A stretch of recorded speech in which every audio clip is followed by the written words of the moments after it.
It was a cold Christmas Eve, and I found myself alone in my old Victorian house. The wind howled outside, rattling the windows, as if trying to break in. I'd always loved Christmas, but this year felt different. Something was off. As I sat by the crackling fireplace, sipping my hot cocoa, a feeling of unease washed over me. The house felt heavy, as if it carried a secret. I dismissed it as holiday jitters and tried to focus on the cheerful carols playing on the radio.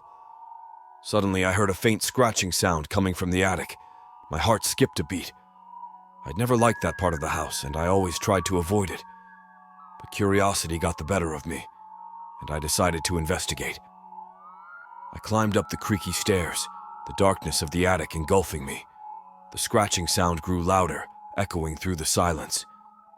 As I cautiously made my way through the maze of old trunks and dusty furniture, I could feel a presence in the air. Then I saw it, a figure lurking in the shadows. I froze, my breath catching in my throat. But before I could react, the figure disappeared, leaving behind only a cold chill that crept up my spine. Terrified, I rushed downstairs, my mind racing with thoughts of what I had just witnessed. Was it a ghost? A figment of my imagination? As the night deepened, strange occurrences continued to unfold. Ornaments flew off the Christmas tree, shattering into pieces on the floor. The sound of bells echoed through the halls, despite there being no bell to be found. I tried calling for help, but the phone line was dead. I was trapped in this nightmare with no way out. It seemed that whatever had taken residence in my house was determined to torment me.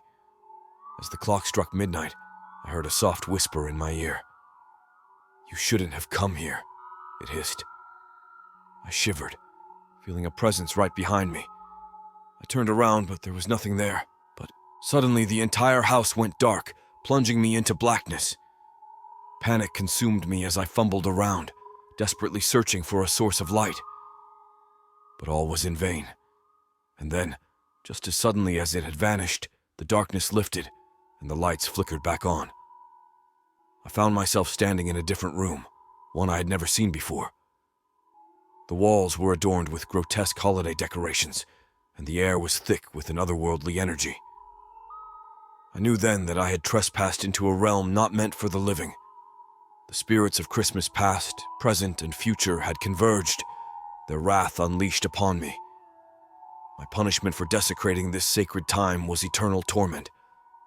And so, I remained trapped in this twisted reality, reliving that fateful Christmas Eve over and over again.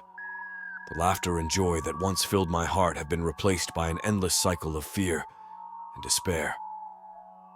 So here I am, alone in my haunted house, forever haunted by the ghosts of Christmas.